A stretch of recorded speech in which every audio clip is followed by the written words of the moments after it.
Dark Elf's Chosen, Season 2, Episode 12, by Celeste King, previously on Dark Elf's Chosen. This ends now. I never thought it would come to this. Julius. Whatever happens, know that I love you. Ready to experience this epic season conclusion without any cuts?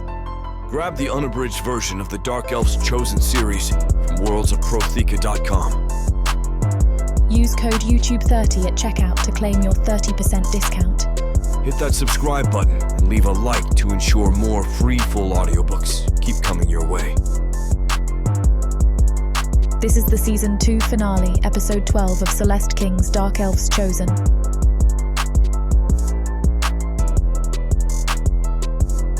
Chapter 77. Julius. The air feels thick and oppressive, every breath a struggle as I stand over Razdan's limp body. It's like the very atmosphere is trying to choke me, suffocating any sliver of hope. My hands hover above his chest, trembling as I try to channel my magic into him. Sweat beads on my forehead, each drop a reminder of the seconds slipping away. I can feel the raw power surging through my veins, desperate to burst forth, but my mind is a whirlwind of doubt. Razdan's red fur is matted with blood, the scars etched across his body like a grotesque map of pain. I clench my teeth, forcing myself to focus. Failure is not an option. Not now. Not ever. "Come on, you stubborn traitor," I mutter, frustration and desperation warring in my voice. My fingers burn with effort, sparks of fire flickering out, but Razdan remains still. I can feel the heat intensifying, my magic struggling against the unyielding barrier of his wounds. Each passing second feels like an eternity, the weight of my failure threatening to crush me. The smell of singed fur and blood fills the air, mixing with the acrid scent of my own sweat. Razdan can't die like this. I won't let him. Summoning every ounce of my strength, I channel my fire, willing it to heal instead of destroy. A sudden surge of energy prickles my skin, making the hair on the back of my neck stand up. The room vibrates with raw power, and before I can react, a blast of magic sweeps through, nearly knocking me off my feet. The air around us crackles, charged with an intensity that feels almost sentient, as if the very essence of life is fighting against the encroaching darkness. Razdan abruptly inhales sharply and bolts upright, his eyes wide with surprise and agony. "By the gods," he gasps, clutching his chest. "What did you do to me?" I stagger back, heart pounding in my chest. "You're alive," I manage, the words feeling surreal on my tongue. He winces, rubbing at the blood-matted fur. "Barely." "You should be dead," I say, more to myself than to him. Razdan gives a weak chuckle that quickly turns into a groan of pain. "You can't get rid of me that easily." I watch him, a mixture of relief and disbelief swirling inside me. The oppressive air lightens, the suffocating tension lifting like a fog dissipating under the morning sun. "I thought I lost you." He glances at me, his green eyes sharp despite his weakened state. "Not yet." His voice is strained but determined. "We still have work to do." My mind races as I try to process what's just happened. Razdan's scars are still there, stark against his red fur, but the worst of the wounds seem to be knitting together before my eyes. It's like watching a miracle unfold. I grip Razdan's arm, my voice coming out in a ragged demand. "What just happened? You were dead, Razdan. I felt it." He takes a shaky breath, his eyes meeting mine with a solemn intensity. "I was giving my soul up for Savannah's," he says slowly, each word weighed down with exhaustion. "It was the only way to keep her essence tethered to the mortal realm." My mind races, trying to make sense of his words. "Giving up your soul? For Savannah?" I echo, disbelief coloring my tone. "Why would you do that?" Razdan's gaze never wavers. "Because she needed to live. And you needed her more than anything." He pauses, his expression softening. But something happened. Something I didn't anticipate. Instead of dying, we both survived. I frown, my confusion deepening. How is that possible? He shakes his head slightly, a faint smile playing at the corners of his lips. The guide. She said it was your baby. The magic flowing through Savannah and the baby intertwined with mine, reversing the ritual and restoring us both. I stare at him, trying to process the enormity of what he's saying. The baby, our baby, saved us all? Razdan shifts slightly, wincing as he adjusts his position. But that's not all, he continues, his voice gaining strength. I feel different now, healed, my strength and vitality restored completely. My grip on his arm loosens as I take a step back, letting the reality of his words sink in. Razdan looks stronger than I've ever seen him, his scars less pronounced, his eyes clearer. You're telling me that you're completely healed? I ask, my voice tinged with awe. He nods firmly, flexing his muscles as if testing their newfound strength. Yes, he replies simply. The weight of everything that has transpired presses down on me, and I can't help but feel a glimmer of hope amidst the chaos. Thank you, I say again, this time with more conviction. Razdan inclines his head in acknowledgement, a rare moment of mutual respect passing between us. Razdan and I exchange a glance, our silent understanding shifting focus to Savannah. We both move toward her, my heart pounding with each step. Savannah lies motionless, her skin pale and almost translucent under the dim light. The sight of her so still makes my stomach churn. How is she? I ask, my voice barely more than a whisper. Razdan kneels beside her, his large hands gentle as he checks for any signs of life. His eyes narrow in concentration. She's breathing, he says finally, relief evident in his tone.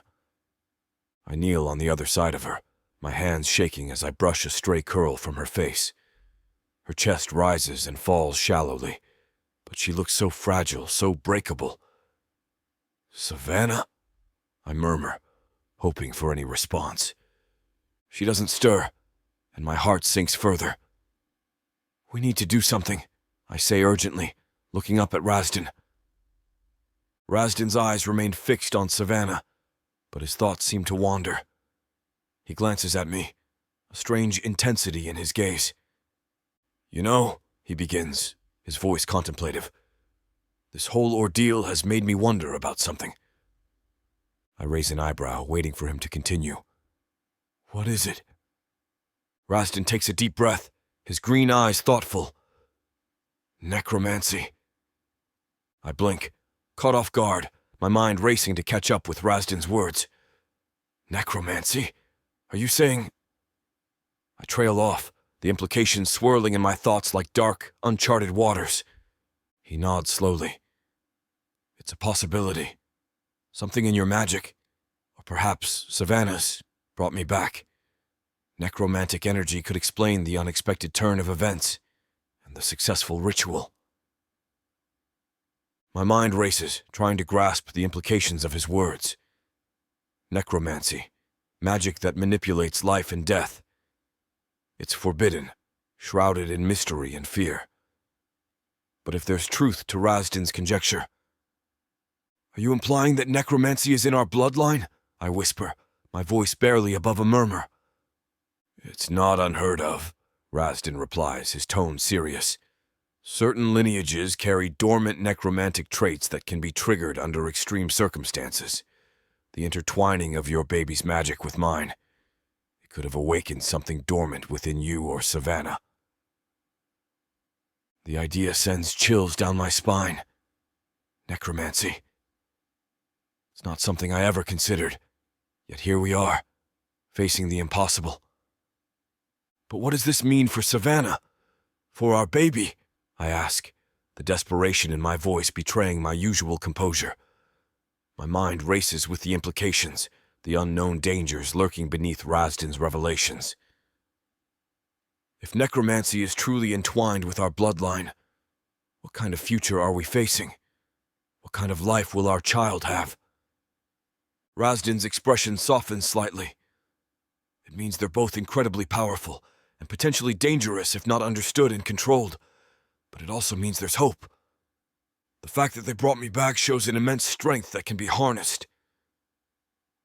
I look down at Savannah, her face peaceful yet pale, an ethereal beauty tinged with an unsettling fragility. The thought of necromantic power coursing through her veins is both terrifying and awe-inspiring. It's as if a storm is brewing just beneath her skin, a tempest waiting to be unleashed.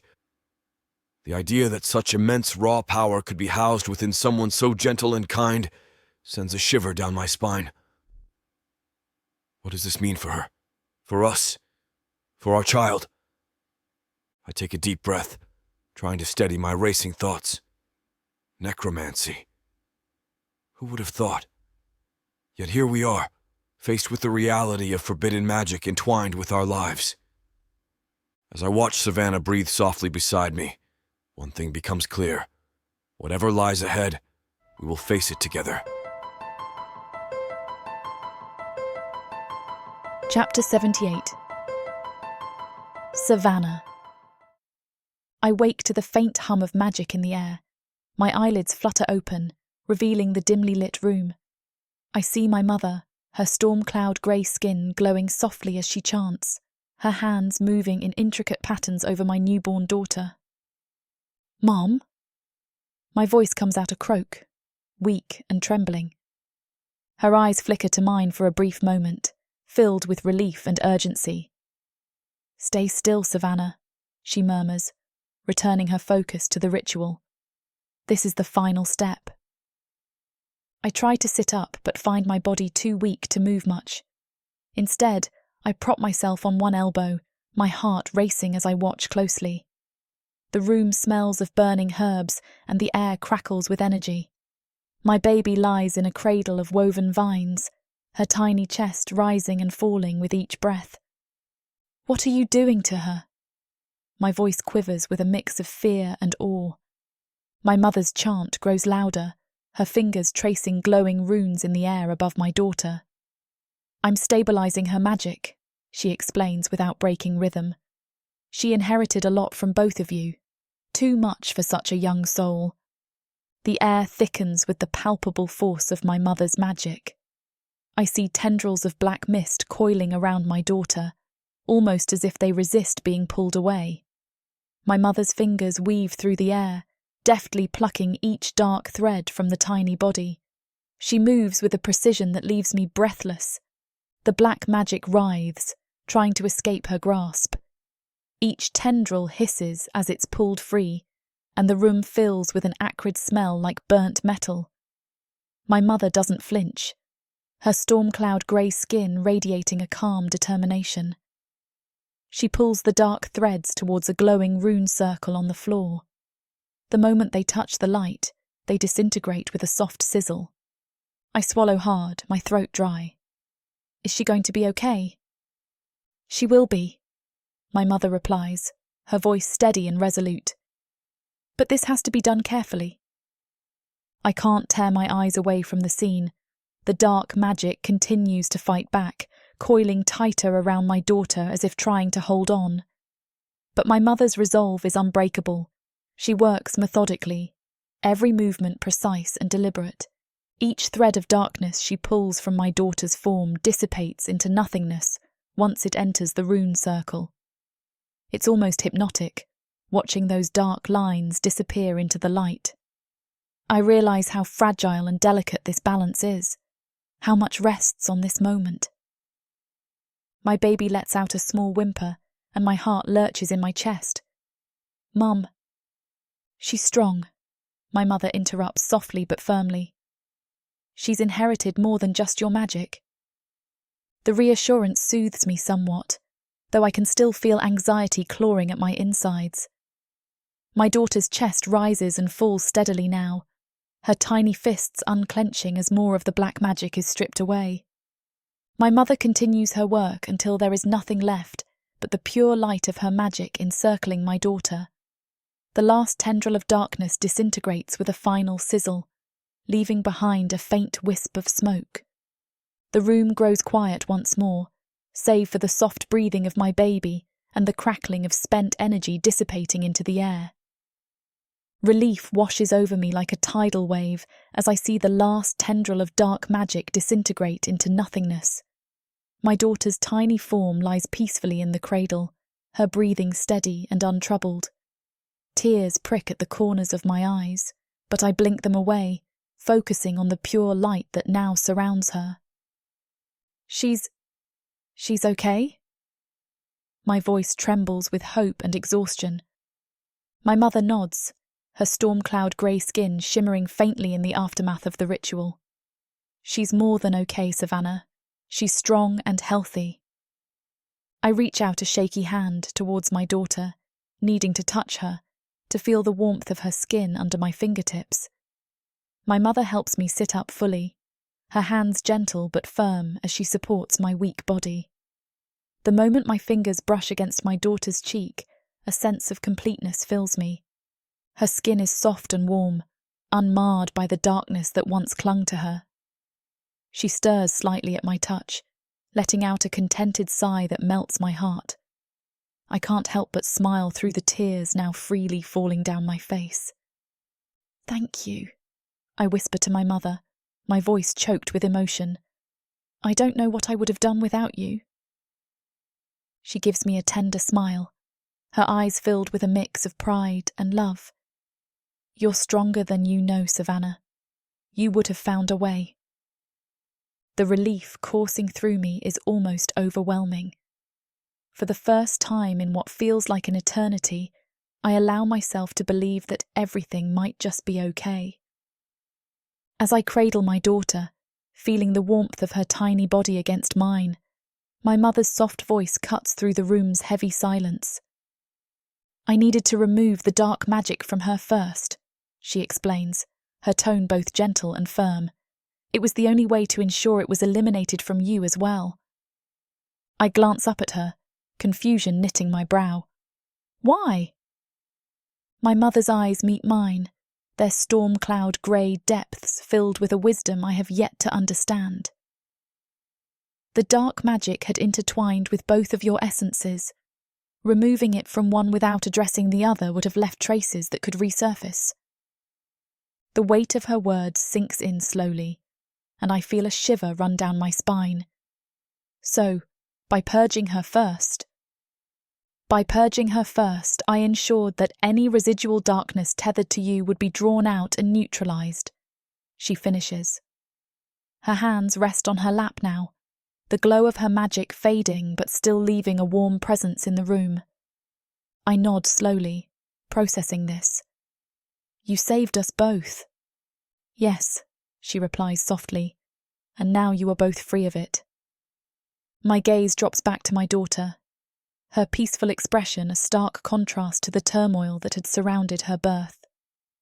I brush a strand of hair away from her tiny face, marvelling at how something so small can be so resilient. "Thank you," I whisper again, my voice thick with emotion. My mother reaches out, placing a hand on my shoulder. "You're welcome, Savannah. It was a necessary step to ensure your futures are untainted by the past." I take a deep breath, absorbing the relief that washes over me. My mother's presence, calm and resolute, brings a sense of stability. I can feel the lingering tension in the room, and when I glance at Julius, I see the storm brewing in his eyes. "Mum," I begin hesitantly, but she raises a hand to stop me. Her gaze shifts to Julius, her expression stern.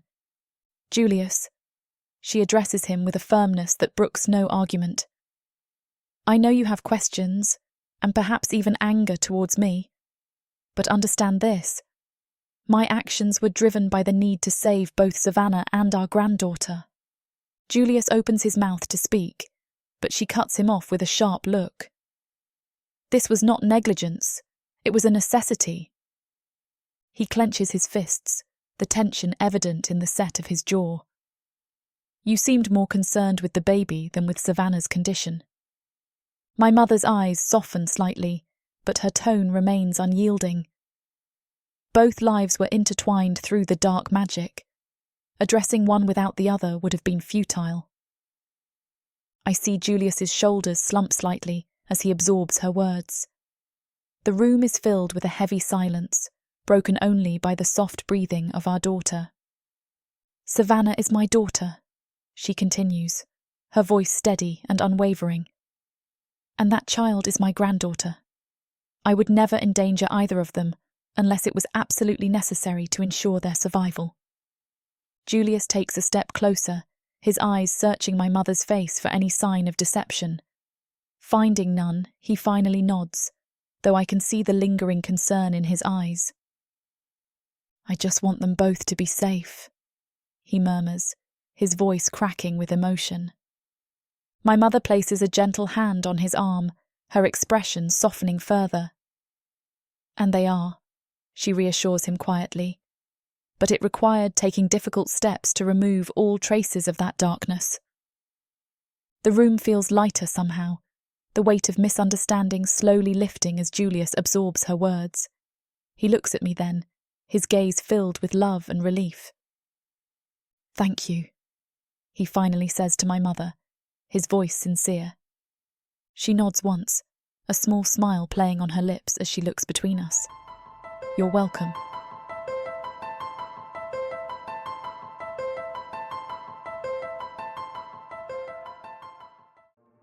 There isn't much left of the world after the orcs came.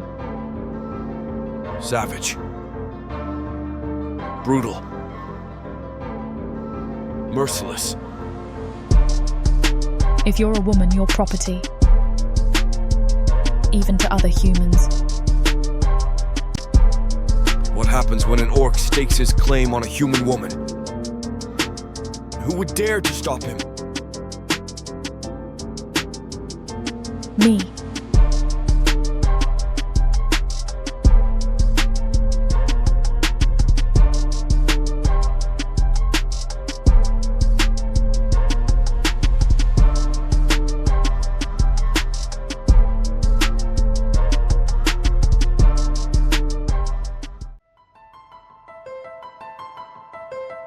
Chapter 79.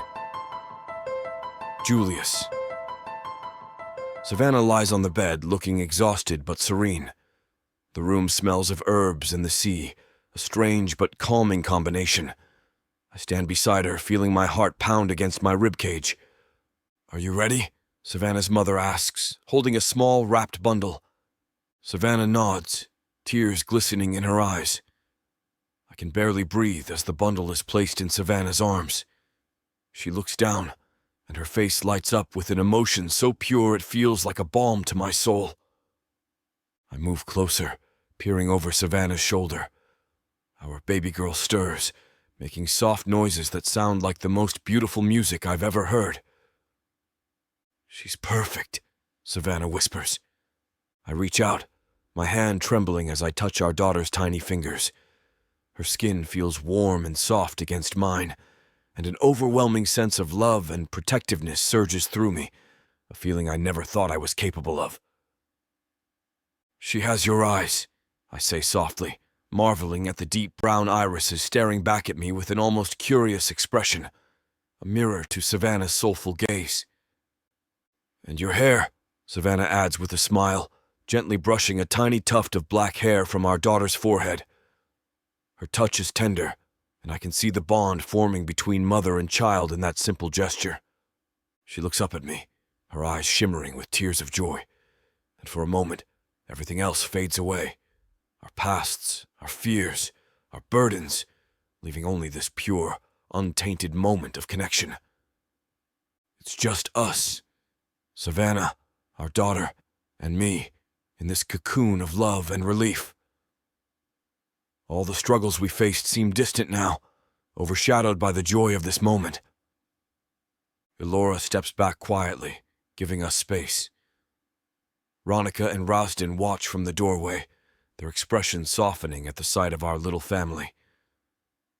I stand there, watching Savannah cradle our daughter, my heart a tangled mess of relief and awe. Every breath I take feels like a blessing. Every beat of my heart a reminder of how close we came to losing everything. I touch Savannah's shoulder, the warmth of her skin grounding me in this perfect moment. "She's beautiful," I whisper, my voice barely holding steady. Savannah looks up at me, her eyes shining with unshed tears. "We made it, Julius. We really did." I can feel the weight of the past months lift from my shoulders. The constant fear of losing Savannah or our child, the dark magic that threatened to tear us apart. It's all gone. My magic hums inside me, steady and strong, no longer fighting for dominance but simply existing as it should. "Everyone's magic is stable now," I say, almost to myself, the relief palpable in my voice. No more dark magic to haunt us. I look around, taking in the peaceful scene, and for the first time in what feels like an eternity, I let out a genuine sigh of contentment. The oppressive shadows that once loomed over us have dissipated, replaced by a serene calm. Savannah nods, understanding the depth of what I'm saying. "We're safe." "We should name her," I say suddenly, the realization hitting me like a wave. Savannah looks down at our daughter, then back at me. "What do you think?" I ponder for a moment, wanting something that captures this miracle we've been given. "How about Saraphina?" Savannah's smile widens. "Saraphina. It's perfect. Sarah for short." Ronika steps into the room first, her eyes bright with unshed tears. She approaches us, a soft smile playing on her lips as she leans in to get a better look at our daughter. "She's absolutely precious," Ronika says, her voice filled with genuine admiration. She reaches out, her fingers gently brushing against Saraphina's tiny hand. "Welcome to the world, little one." Saraphina coos softly and Ronika's smile widens. Razdan follows close behind, his massive frame taking up most of the doorway. For a moment he hesitates, his green eyes flickering between Savannah and me, before settling on Saraphina. The usual stoicism in his expression gives way to something softer, almost tender. "Congratulations," Razdan rumbles, his voice low and gentle. He steps closer, careful not to overwhelm the small space with his size. "She's a strong one. I can tell." Savannah beams up at him, her exhaustion momentarily forgotten in the glow of Razdan's rare compliment. "Thank you, Razdan." He nods, his gaze never leaving Saraphina. "You both did well." Ronika shifts her attention to Razdan, her eyes twinkling with amusement. "Look at you, all soft and gooey over a baby," she teases lightly. Razdan snorts but doesn't deny it. Instead, he leans in closer to get a better look at Saraphina's face. "It's hard not to be," he admits gruffly. Savannah laughs softly, the sound filling the room with warmth. I feel my own heart swell with gratitude for these moments of peace and happiness after everything we've been through. "Would you like to hold her?" Savannah asks Ronika, her voice gentle. Ronika's eyes widen in surprise and then delight as she nods eagerly. Savannah carefully hands Saraphina over to Ronika, who cradles the baby girl with practiced ease. "Oh my goodness," Ronika coos softly, as Saraphina squirms slightly in her arms. "You're just perfect, aren't you?" Saraphina's tiny fingers curl around one of Ronika's fingers, and I see a tear slip down Ronika's cheek as she gazes at our daughter with pure adoration. Razdan watches them both, a small smile tugging at the corners of his mouth. "She'll grow up strong," he murmurs, more to himself than anyone else. I reach out and place a hand on Razdan's shoulder, squeezing it gently. "Thank you," I say, letting the sincerity bleed into my words. Ronika glances up from Saraphina, her eyes glowing with warmth. "You two are going to be amazing parents," she says, her voice filled with conviction. Turning to them, I feel gratitude swelling in my chest, almost overwhelming.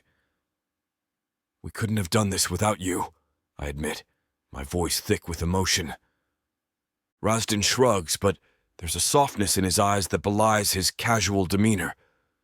"It was worth it," he replies, his tone carrying a depth of unspoken sentiment. Ronika nods, handing Saraphina back to Savannah.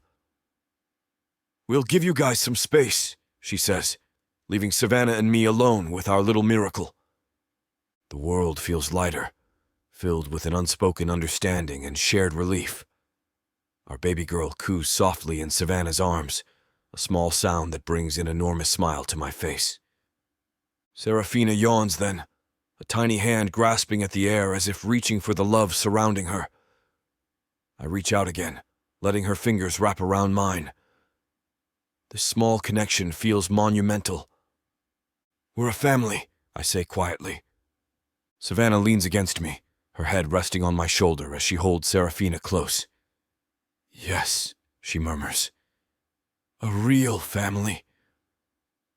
Tears prick at the corners of my eyes, and I don't bother wiping them away. Savannah's warmth seeps into me, grounding me in this moment of pure joy. The world outside may still hold dangers and uncertainties, but here in this room we are safe.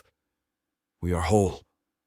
Seraphina's tiny hand grips my finger with surprising strength.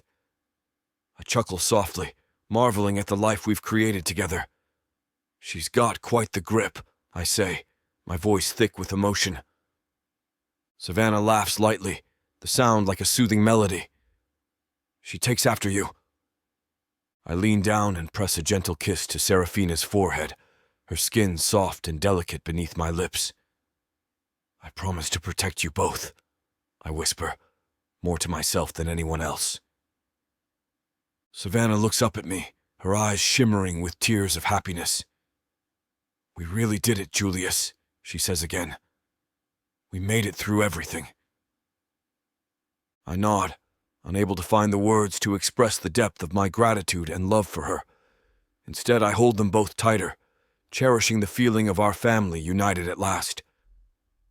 The room seems to glow with a warmth that comes from within us, a testament to our journey and the love that has carried us through. Savannah cradles Seraphina closer, and we all share a moment of silence, letting the weight of our journey settle into something lighter, something hopeful. In this quiet room filled with love and relief, I feel an overwhelming sense of gratitude wash over me. For Savannah, for Seraphina, for our friends who stood by us when we needed them most. This is our moment of peace, earned through hardship but cherished all the more for it.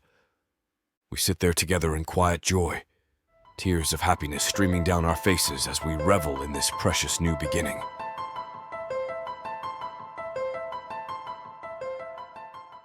Rosenfire, our family holds great weight and power in Orthani, and yet I hear whispers. Do you think he can take him? There is no way that this could happen. No, more books. I can't remain locked in this ivory tower a moment longer. She's perfect. The Baron's daughter must be found. Julius, we shouldn't. Why shouldn't we? I am not a full dark elf. I do not possess their ethereal beauty. How will I find a mate? The lowly Baron's son apparently has shown that he has the same gift of fire-wielding as I, if not stronger. I am the family's dirty little secret. I am not the future of the family. Dukan is. This world was created from a seed of evil. I propose we take Dukan out of the picture, permanently. Please, let me go. If you want to join the poor humans who are bought and sold in the markets on a daily basis, you will find a way to get there. I am free, and I am terrified. You will never escape me. I can try. You will fail. Get seasons 1 and 2 of the Dark Elf series from worldsofprothika.com. Prothika's magic is eternal. This series will show you why.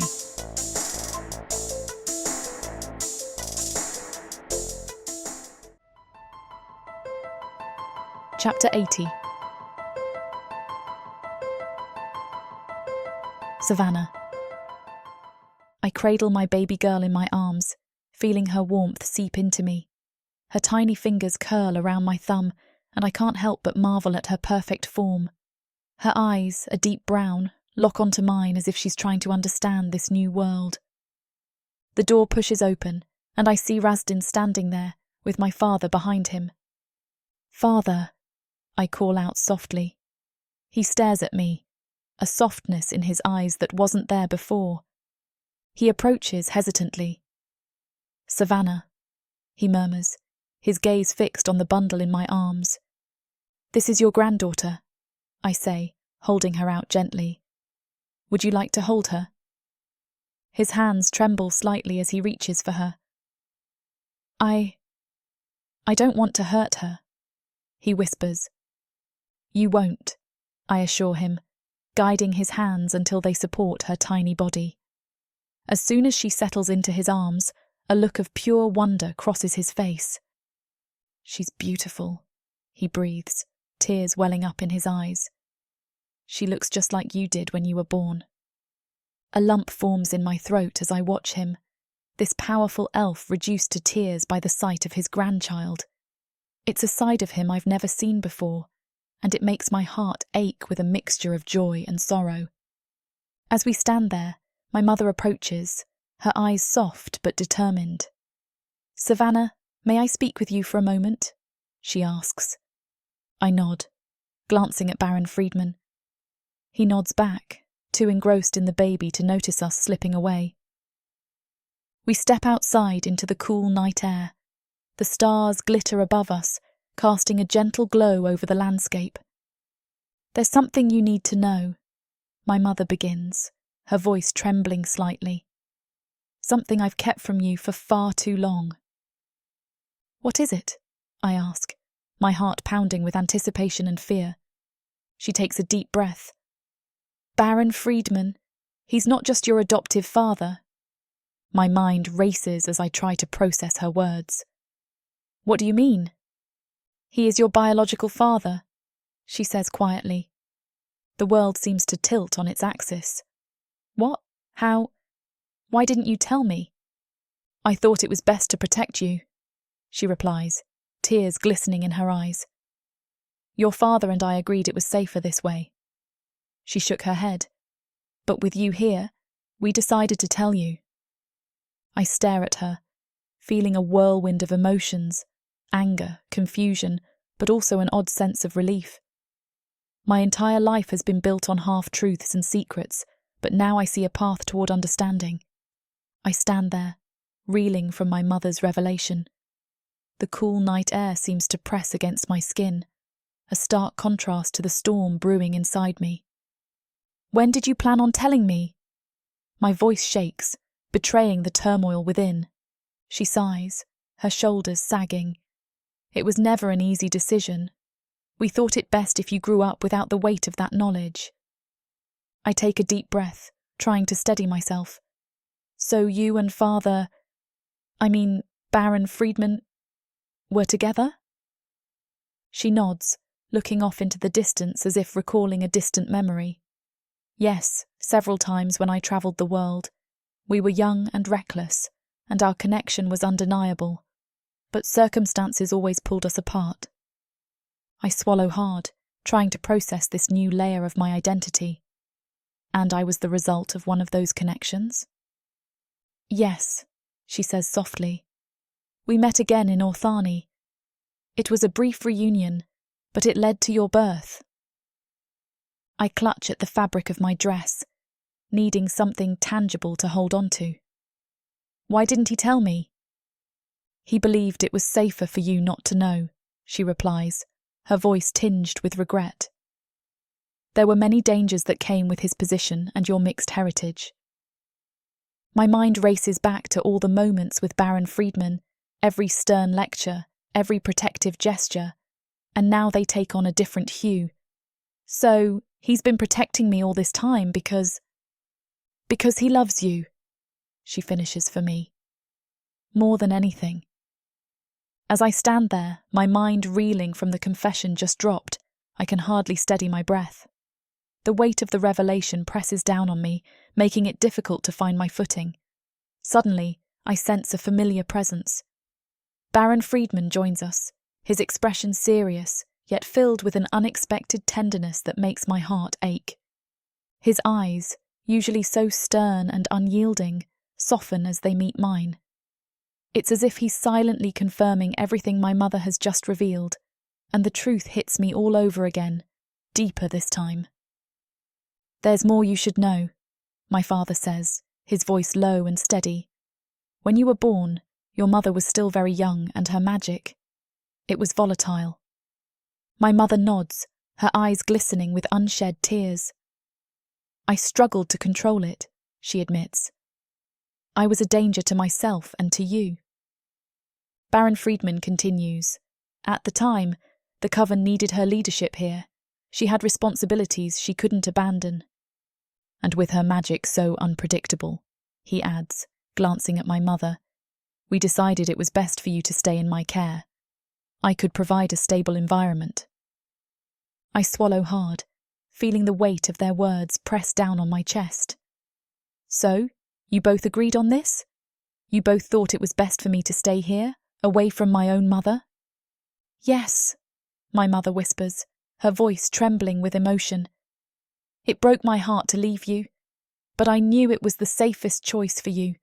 I couldn't risk hurting you with my unpredictable magic."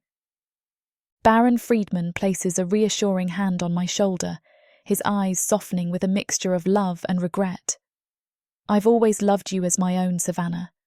Keeping you safe was all that mattered to me. Every decision we made was to protect you, even if it meant keeping you away from your mother." I stand there, my mind a whirlwind of thoughts and emotions. The weight of their words settles in, and for a moment I struggle to breathe. Baron Friedman, my father, has always been my protector. Knowing the truth adds a new depth to every memory, every gesture. "All this time," I whisper, more to myself than to them. My mother steps closer, her hand reaching out tentatively. "We did what we thought was best for you." I nod slowly, trying to grasp the enormity of it all. The anger I felt moments ago begins to ebb away, replaced by an understanding of the sacrifices they made. Their decisions, though flawed, were rooted in love and protection. Baron Friedman's hand remains on my shoulder, steady and reassuring. "Savannah," he says softly, "you are our greatest gift. We wanted to shield you from the dangers our world holds." A mix of emotions swirls within me. Anger at the secrets, relief at the truth, and a profound sense of connection. "I understand," I say finally, my voice steadier than I feel. My mother's eyes shine with unshed tears. "Thank you for understanding," she murmurs. We stand there in silence for a moment, the night air cool against my skin. The stars above seem brighter somehow, as if they too acknowledge this pivotal moment in our lives. Baron Friedman pulls me into an embrace, his hold firm, yet gentle. "I'm so proud of you," he whispers into my hair. A lump forms in my throat as I return his embrace. "Thank you, Father." The word feels strange, yet right on my lips. It signifies a new beginning for us, a chance to rebuild our relationship with honesty and openness. As we separate, I gaze at both of them with a fresh perspective.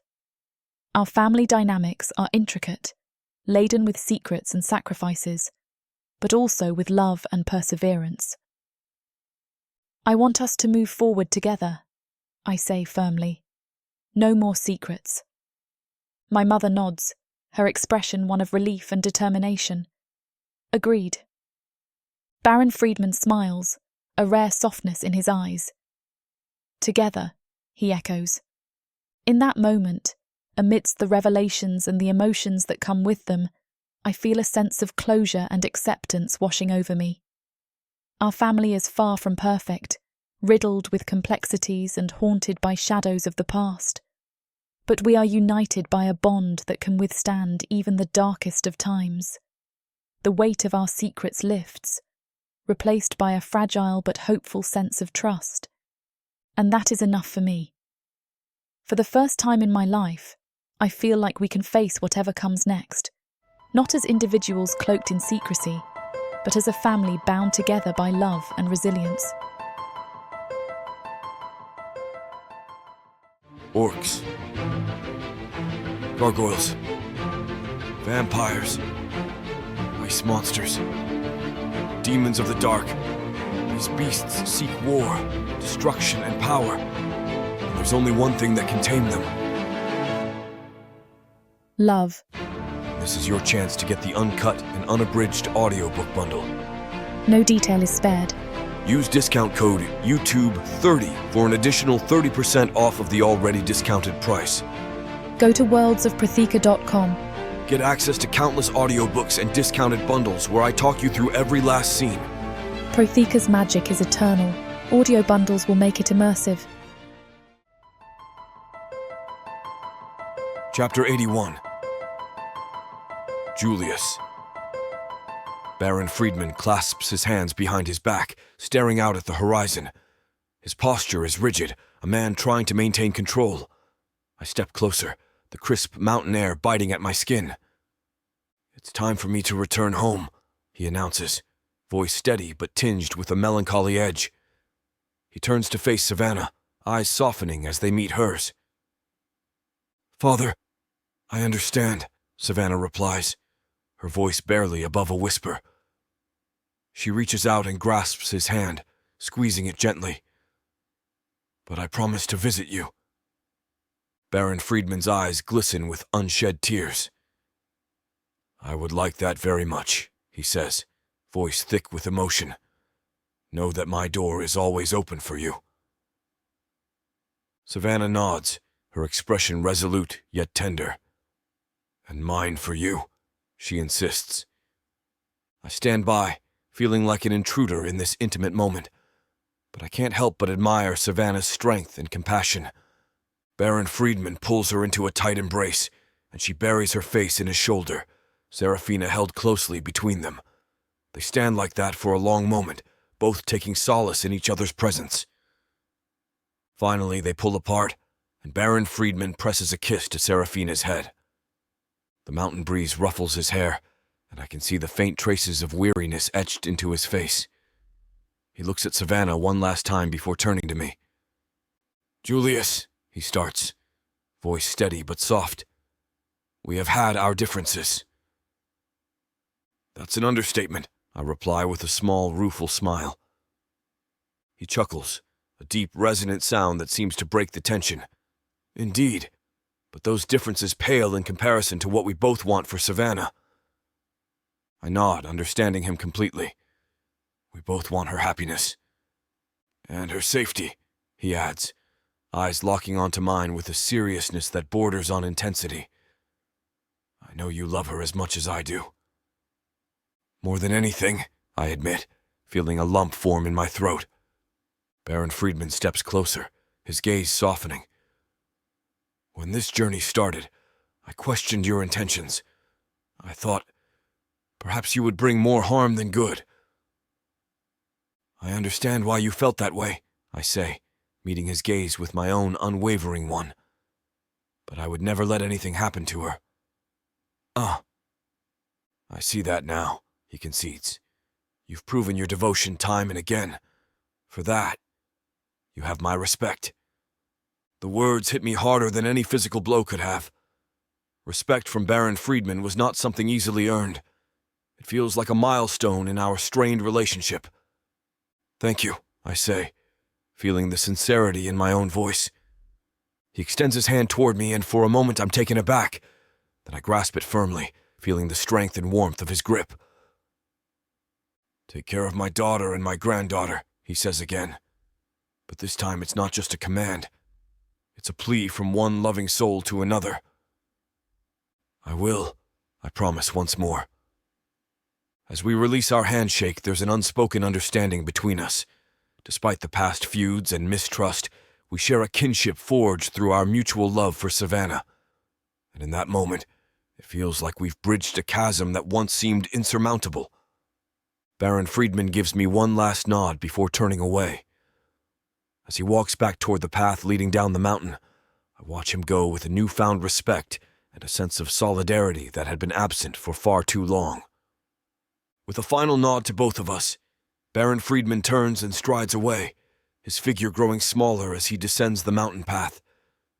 Savannah watches him go, tears slipping down her cheeks, but a smile playing on her lips. She turns to me and takes my hand. "We'll visit him soon," she says softly. "Of course," I reply, squeezing her hand in return. "Let's head back," Savannah says, her voice steady. I nod, taking her free hand as we walk toward the Perna enclave. Inside the warm, stone-walled chambers, Savannah's mother stands waiting. Her expression is serene, but carries a weight of unspoken understanding. She glances at Savannah and then at our daughter, a soft smile playing on her lips. "Julius, Savannah," she begins, "I'd like to invite you both to stay here in Prague for a while. You've both been through so much. It's time to heal and learn more about your magic, Savannah." Savannah looks up at her mother, surprise mingling with gratitude in her eyes. "You want us to stay here?" Her mother nods. "Yes. The Enclave has resources that can help you understand and control your abilities. And Julius," she turns to me, "you'll have time to recover your strength as well." The idea of staying longer fills me with relief. I can see it in Savannah's face, too. A mixture of relief and curiosity. We've been running for so long. The thought of having a safe place to rest feels almost surreal. "Thank you," I say earnestly. "We appreciate it more than you know." Savannah's mother reaches out to touch our daughter's tiny hand. "She has great potential," she murmurs, eyes softening as she gazes at the baby. "We'd love to stay," Savannah says finally, her voice filled with conviction. A sense of peace settles over me as we follow Savannah's mother deeper into the enclave. The stone corridors echo with ancient wisdom and magic, each step we take bringing us closer to a sanctuary we've longed for, but never thought we'd find. We reach a cozy cottage, the main living area adorned with tapestries and glowing crystals that illuminate the room with a gentle light. Savannah's mother gestures for us to enter. "I've had this cottage prepared for you, with the hope that you would say yes," she says warmly. Savannah's smile lights up her whole face. We step into the cottage, and I can't help but feel a sense of warmth and comfort. The main living area is cozy, with a hearth already crackling with a welcoming fire. The light from the glowing crystals casts a soft, soothing glow across the room, highlighting the intricate tapestries that line the walls. Savannah's eyes widen in awe as she takes in the space. "It's perfect," she whispers, clutching our daughter close to her chest. I nod in agreement, my heart swelling with gratitude. It really is. We walk further inside, exploring the 2 bedrooms. One room has a large, inviting bed adorned with plush blankets and pillows. It's clear this will be our room, a sanctuary where we can rest and heal. The second bedroom is smaller but equally charming, with a crib already set up for our daughter. The sight of it brings a lump to my throat. Savannah gently places our daughter in the crib, and we both watch as she coos softly, her tiny hands reaching out to grasp at the air. "She's going to be safe here," Savannah says, her voice filled with hope. I wrap my arm around her shoulders, pulling her close. We all are. The decision to stay here marks a new beginning for us, a chance to rebuild our lives in a stable and nurturing environment. For the first time in what feels like forever, I allow myself to believe that everything will be all right. Savannah's mother enters the room, smiling warmly at us. "Take your time to settle in," she says. "There is no rush." "Thank you," I reply, feeling the weight of her words sink in. As Savannah and I unpack our few belongings and arrange them around the cottage, a sense of peace washes over me. This place feels like home already, and I can see it in Savannah's eyes as well. Her presence, always a source of warmth, seems to blend seamlessly with the rustic charm of our new abode. We spend the evening together in front of the fire, the flickering flames casting a cozy glow across the room. Sharing stories and laughter, I feel a rare sense of contentment. Our daughter sleeps soundly in her crib nearby, her tiny breath steady and serene. For once, there are no shadows lurking at the edges of our happiness, no echoes of past fears to disturb this fragile tranquility. It's a moment I want to hold on to, a glimpse of a future where peace might finally be within our grasp. The night deepens, and as Savannah leans against me, her head resting on my shoulder, I know we've made the right choice. This is where we belong, together, safe, and surrounded by love. In this cozy cottage nestled within the Purna enclave, we have found not just a refuge, but a future filled with promise and hope. Chapter 82. Savannah. 1 year later. Mama! Saraphina's excited voice rings through the sunlit room, a sweet melody that makes my heart skip a beat. I turn just in time to witness her chubby 1-year-old legs wobbling unsteadily, as if she's a fledgling bird learning to fly. My heart swells with pride and love as she takes a few tentative steps, her tiny feet pattering against the wooden floor like a soft, rhythmic drum. "You're doing it, Sarah. Keep going." I cheer, clapping my hands in encouragement, my voice filled with both amazement and joy.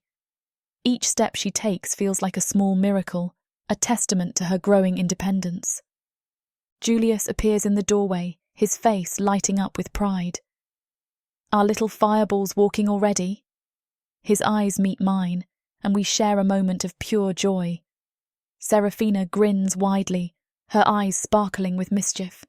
She stumbles and falls into Julius's waiting arms. He scoops her up, twirling her around until she giggles uncontrollably. The sound of her laughter is like music, filling every corner of our home with happiness. "Show Mama your magic," Julius says softly, setting Saraphina back on her feet. She glances up at me with wide eyes, her little hands clenching into fists as she concentrates. A soft glow surrounds her fingertips, and a small flame flickers to life. It's weak and flickers out almost immediately, but it's there, a sign of her strong heritage. I drop to my knees and hug her tight. "You're amazing, Sarah. So talented." She beams at me, clearly pleased with herself. Julius crouches beside us, ruffling Seraphina's hair. "Just like your mother," he says, his voice filled with affection. The room smells faintly of burning wood and Nimmond bean from the candles on the windowsill. Outside, the snow-capped mountains shimmer slightly in the sunlight. Everything feels perfect. Our little family is complete and happy. "Can you do it again?" I ask Seraphina gently. She nods eagerly, holding out her hand once more. This time the flame is steadier, burning a little brighter before winking out. "That's our girl," Julius murmurs, pride evident in his tone. He wraps an arm around my shoulders as we watch Seraphina try again and again, each attempt a little stronger than the last. Seraphina's laughter bubbles through the room, a melody sweeter than any I've ever known. Her little flame flickers out again, but she claps her hands in delight. "See, Mama? See?" "I saw, darling, you're getting so good at it." I pull her into my lap, kissing the top of her head. Her curls tickle my nose, and I can't help but smile. Julius sits beside us, his arm draped around my shoulders. "Our little prodigy," he says, his voice brimming with pride. "She'll be better than both of us one day." "That's quite the compliment," I say, ruffling her hair. "You think you'll teach us some new tricks?" She giggles again and wriggles out of my lap, running to the window to look at the flowers outside, in the small garden we've tirelessly cultivated over the last year. "Play garden?" "Of course," Julius says, standing up and extending a hand to me. "Shall we?" We walk outside into the bright sunlight, the garden alive with colours and scents. Seraphina darts ahead, chasing a butterfly with boundless energy. Julius and I follow more slowly, hand in hand. She's amazing, Julius murmurs, his usually fierce red eyes softening as he watches our daughter. Every day she surprises me. I know, I reply, giving his hand a gentle squeeze. I can't believe how much she's grown already. It feels like just yesterday she was learning to walk. We reach the flower beds where Saraphina is trying to catch the butterfly without hurting it. Her tiny hands move with surprising gentleness, a testament to her innate kindness. She looks back at us and waves excitedly, her face glowing with joy. "Mama! Mama!" she calls out, her voice brimming with innocent delight. We join her among the flowers, showing her how to create little crowns from the colourful blooms. Saraphina places one on Julius's head and bursts into giggles at the sight of him wearing a flower crown. Julius laughs heartily, adjusting the crown with a mock-serious expression. "A king needs his queen," he says, placing another crown on my head. "Me!" Saraphina chimes in, putting a tiny wreath on her own head.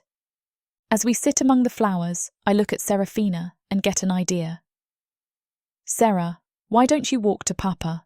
I suggest, giving her an encouraging smile. She claps her hands in excitement and stands up, her tiny legs wobbling.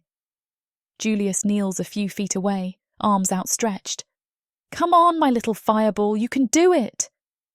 Saraphina takes a tentative step forward, then another. My heart swells with pride as she toddles toward Julius. But then, in the blink of an eye, she disappears from where she stood and reappears right in front of Julius, stumbling into his arms. Julius and I stare at each other, wide-eyed and speechless for a moment. Then we both burst into laughter. "Did you see that?" Julius exclaims, lifting Saraphina into the air. "Our little girl just teleported." I can't help but laugh too, the sound bubbling up from deep within me.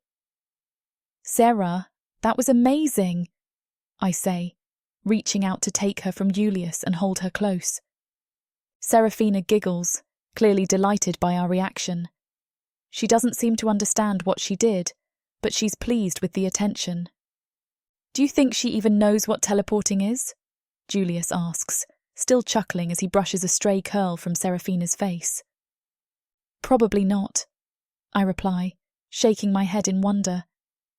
"But it looks like she's got some pretty impressive abilities already." Julius nods, his eyes twinkling with pride. "She does." I feel a warm glow spread through me as I look at our daughter. Her magic is already showing signs of greatness. It's both thrilling and a little terrifying to think about what she'll be capable of as she grows. "We should encourage her to practice," I say thoughtfully, watching the sparks of magic still lingering in the air. "But maybe somewhere a little safer next time." Julius grins, a hint of mischief in his eyes, and nods in agreement. Agreed. For now, let's just enjoy this moment. He wraps an arm around my shoulders, pulling me close as we both take in the sight of our daughter. The pride in his gaze is unmistakable, and I can't help but feel a swell of happiness. This is our family, our future, and right now, everything feels perfect. The air grows chilly as the sun dips below the horizon, casting long shadows across our garden. Julius scoops up Saraphina, who's still giggling from her teleportation trick, and we head back inside. "Let's get you warmed up," Julius says, nuzzling Seraphina's cheek as she wraps her tiny arms around his neck. Inside, the warmth of our home envelops us like a comforting blanket. Julius heads to the fireplace, cradling Saraphina in one arm while gathering kindling with the other. "Ready to show Mama what you can do?" he asks her, his eyes twinkling with excitement. Saraphina nods eagerly, her little face glowing with anticipation. Julius sets her down gently and arranges the kindling in the fireplace. I settle into a chair nearby, my heart swelling with love as I watch them. "All right, Fireball," Julius says, kneeling beside Saraphina, just like we practiced. She holds out her tiny hand, her brow furrowing in concentration. A small flame flickers to life at her fingertips, dancing and casting playful shadows on the walls. She giggles, delighted by her own magic. "Good job, Sarah!" I cheer from my seat, clapping my hands. "You're amazing!" Julius beams at her, his pride evident. "Now light the kindling." Seraphina's flame touches the dry wood, and it catches almost immediately. The fire crackles to life, casting a warm glow throughout the room. Seraphina claps her hands in delight, looking up at Julius with shining eyes. "Yes, yes, yes!" she exclaims. Julius ruffles her hair affectionately. "You did it. Well done, Fireball." I can't help but smile at their interaction. Julius's excitement is infectious, and Seraphina's joy is a balm to my soul. "Let's have dinner," I suggest, rising from my chair and heading to the kitchen. "All that magic must have made you hungry." Seraphina nods vigorously and toddles after me, her little footsteps echoing in the cosy space. Julius follows close behind, his eyes never leaving our daughter. As we gather around the table for dinner, I catch Julius's eye, and we share a silent moment of understanding and gratitude. Despite all we've been through, this simple joy of being together as a family feels like a victory. Seraphina looks up at me with those sparkling eyes of hers and says softly, "Mama?" I smile down at her and kiss her forehead. "Yes, darling. Mama is very happy."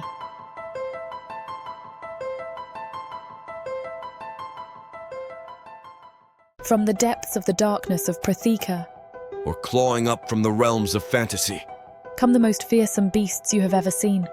These monsters are done watching from the shadows. Now, as they step into the light, something unexpected grips them. Something even they can't fight off. Love, Vampires. demons, Dark elves. gods. Minotaurs. Creatures of light and dark. They will protect their mates. Do whatever needs to be done. Morally grey heroes who will burn the world to protect the women who love them. 10 audiobooks. Fall into over 60 hours of fantasy romance. 20 ebooks. Over 1 million words of these brutes who will protect their women. Even if they might destroy themselves in the process. Get the immersive Prathika Fantasy Romance Bundle. For 80% off, right now, dive into Prothika at a once-in-a-lifetime discount. The first bundle to offer both ebooks and audiobooks on worldsofprathika.com. Prathika's magic is eternal, and this romantasy bundle will make it endless.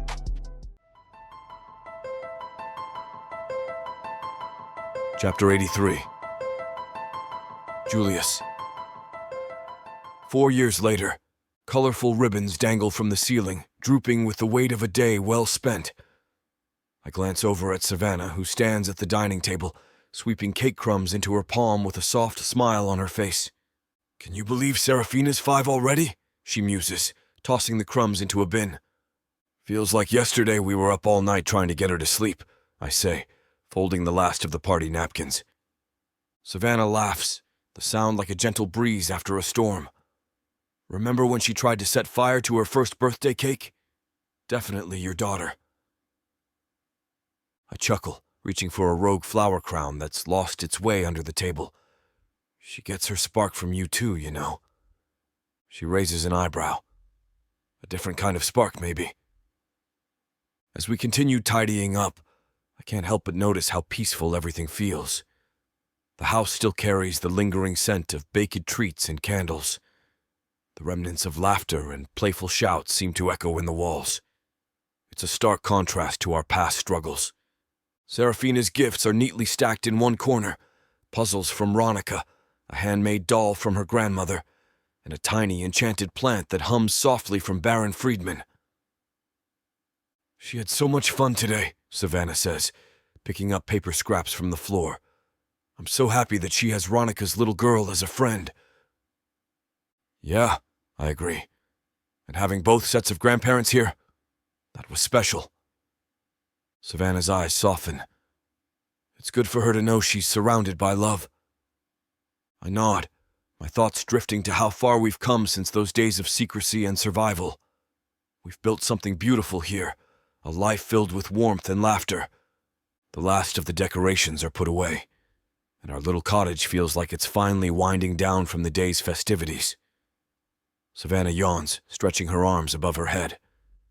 The simple act highlights her grace even when she's exhausted. "Ready to call it a night?" I ask, stepping closer to her. "Absolutely," she replies, a weary but content smile spreading across her face.